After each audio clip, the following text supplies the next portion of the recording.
ওম নমঃ শিবায়, ওম নমঃ শিবায়, ওম নমঃ শিবায়। জয় মা ষষ্ঠী। বন্ধুরা, আজ 3রা এপ্রিল, 20 চৈত্র, বৃহস্পতিবার। বন্ধুরা, আজ অশোক ষষ্ঠী। চৈত্র মাসের শুক্লপক্ষের ষষ্ঠী তিথিকে অশোক ষষ্ঠী বলা হয়ে থাকে। অনেকেই আজকের দিনে হয়তো এই ব্রত পালন করছেন। গৃহের সুখ শান্তি, সন্তান সন্ততির মঙ্গল কামনা এবং তাদের দীর্ঘজীবী লাভের উদ্দেশ্যে এই ব্রত মূলত আজকের দিনে পালন করা হয়ে থাকে। আজকের দিনে যদি আপনি এই ব্রত পালন করে থাকেন, তাহলে এই বিষয়টি নিশ্চয়ই আপনি জানেন যে আজকের দিনে এই অশোক ষষ্ঠীর ব্রত কথাটি অবশ্যই শ্রবণ করতে হয়, নচেত ব্রত অসম্পূর্ণ থেকে যায়। বন্ধুরা, যদি কোনো কারণে আপনি এই ব্রতটি আজকের দিনে না করতে পারেন, তাহলে অন্তত এই অশোক ষষ্ঠীর ব্রত কথাটি শ্রবণ করে এই দুটি খাবার অবশ্যই পারলে গ্রহণ করুন। দেখবেন মা ষষ্ঠী তাতেই সন্তুষ্ট হবেন। শুরু করছি চৈত্র মাসের অশোক ষষ্ঠীর ব্রত কথা। জয় মা ষষ্ঠী। পুরাকালে তপবনে এক মুনি থাকতেন। বনটির চারিদিকে অনেক অশোক গাছ জন্মেছিল। মুনি একদিন সকালে পুজোর ফুল তুলতে তুলতে দেখলেন একটা অশোক গাছের গোড়ায় খুব সুন্দর একটি সদ্যজাত মেয়ে কাঁদছে।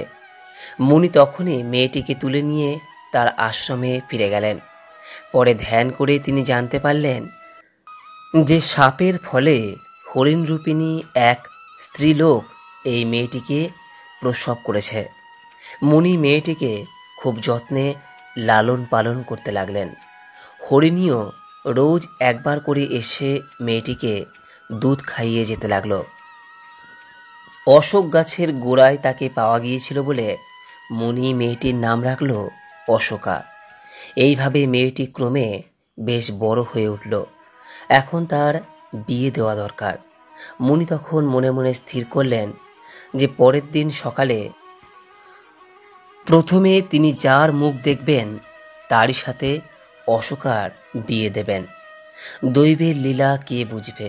পরের দিন সকালে উঠে মুনি দেখতে পেলেন যে এক রাজপুত্র তার অনেক লোকজন নিয়ে আশ্রমের দরজায় অপেক্ষা করছে। মুনি তাকে জিজ্ঞাসা করলেন, তুমি এখানে এসেছো কেন? রাজপুত্র বলল, আমি মৃগয়া করতে বেরিয়েছিলাম। কাল রাত্রে খুব ঝড় জল হওয়ায় আর ফিরতে পারেনি। আপনার কুঠিরে আশ্রয় নিয়েছিলাম। মুনি দেখলেন ভালো সুযোগ। তখন তিনি রাজপুত্রকে নিজের ইচ্ছের কথা জানালেন। মুনির কথা শুনে রাজপুত্র মেয়েটিকে বিয়ে করতে রাজি হলো। আর মুনি রাজপুত্রের হাত ধরে অশোকাকে তার হাতে সঁপে দিলেন। মুনি পরে বললেন, কুমার, আমি তোমার পরিচয় জানি না, আর তুমিও এর পরিচয় জানো না। তবুও আমার কথায় তুমি একে বিয়ে করলে। তুমি আর তোমার বাবা এই বিয়েতে খুশি হবেন। অশোকা খুবই গুণের মেয়ে। তারপর মুনি আবার অশোকাকে বললেন, মা অশোকা, এই অশোক ফুলের বীজগুলো দিচ্ছি, এগুলি সঙ্গে নিয়ে যা। আর এখান থেকে যাবার পথে এই বীজগুলি রাস্তায় ছড়িয়ে দিস। তাহলে রাজবাড়ি পর্যন্ত অশোক গাছের সারি হয়ে যাবে। আর দরকার হলে তুই একলাই এই অশোক গাছের সারি ধরে আমার কাছে পথ চিনে আসতে পারবি। আর অশোক ফুলগুলো শুকিয়ে রেখে দিস। চৈত্র মাসে অশোক ষষ্ঠীর দিনে ওগুলি খাস। তাহলে জীবনে কখনো শোক তাপ পাবি না। মুনিকে প্রণাম করে রাজপুত্র অশোকাকে সঙ্গে নিয়ে রাজবাড়িতে ফিরে গেল। রাজা রানী সব শুনে খুশি মনেই ছেলে বউকে বরণ করে ঘরে তুললেন। এরপর বেশ কিছুদিন কেটে গেল। অশোকার 7 ছেলে এবং 1 মেয়ে হয়েছে। রাজা রানী সময় মতো সকলেরই বিয়ে দিয়ে স্বর্গে গেছেন। একবার চৈত্র মাসের শুক্লা ষষ্ঠীতে রাজার বাৎসরিক শ্রাদ্ধের তিথি পড়ল। অশোকা বউয়েদের ডেকে বলল, আজ অশোক ষষ্ঠী, আমি আজ ভাত খাবো না। বউয়েরা তখন মুগ কড়াই সেদ্ধ করে দিল। সারাদিন কাজকর্ম করার পর ক্লান্ত হয়ে রাত্রে সকলেই ঘুমিয়ে পড়ল। পরের দিন অশোকা দেখল যে ছেলের বউয়েরা কেউই ঘুম থেকে ওঠেনি। শেষে ঘরের দরজা ভেঙে ফেলে অশোকা দেখল যে সকলেই বিছানায় মরে পড়ে আছে। এই অবস্থায় পড়ে অশোকার হঠাৎ মুনির কথা মনে পড়ে গেল। অমনি সে অশোক গাছের সারি ধরে মুনির কাছে গিয়ে হাজির হলো। মুনি অশোকার সব কথা শুনে ধ্যান করে সব কথাই জানতে পারলেন। আর অশোকাকে বললেন, তোর বৌমারা যখন মুগ কড়াই সেদ্ধ করেছিল তখন অসাবধানে একটা ধান তার মধ্যে পড়ে গিয়েছিল, আর তাই খাওয়ার জন্যই সেই পাপে এই দুর্দশা হয়েছে তাদের। যাক, তুই এই কমণ্ডলুর জল নিয়ে গিয়ে তাদের গায়ে ছিটিয়ে দে, তাহলেই সকলে বেঁচে উঠবে। অশোক ষষ্ঠীর দিন খুব সাবধানে 6টি অশোক কুড়ি, 6টি মুগ কড়াই এবং দই দিয়ে খেয়ে তবে অন্য জিনিস খাস।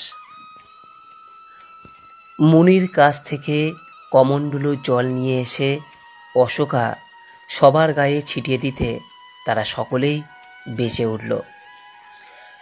তারপর তারা ভক্তি ভরে অশোক ষষ্ঠীর ব্রত পালন করতে লাগল।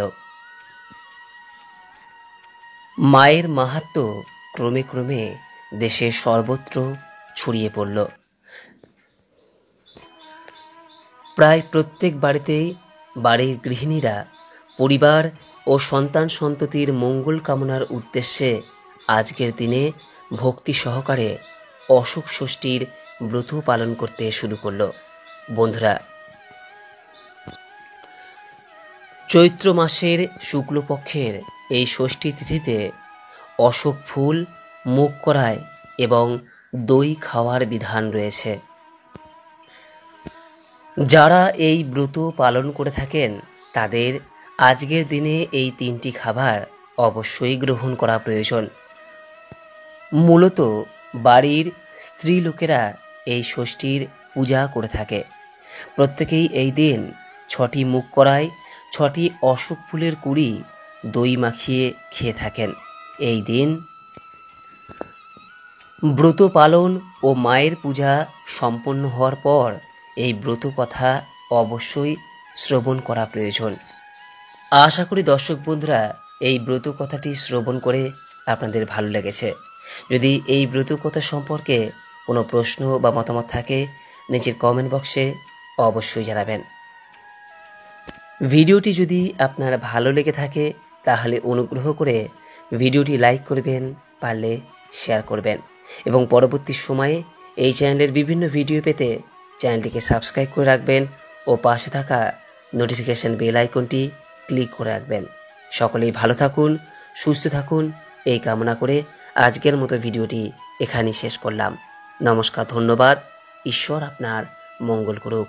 জয় মা ষষ্ঠী।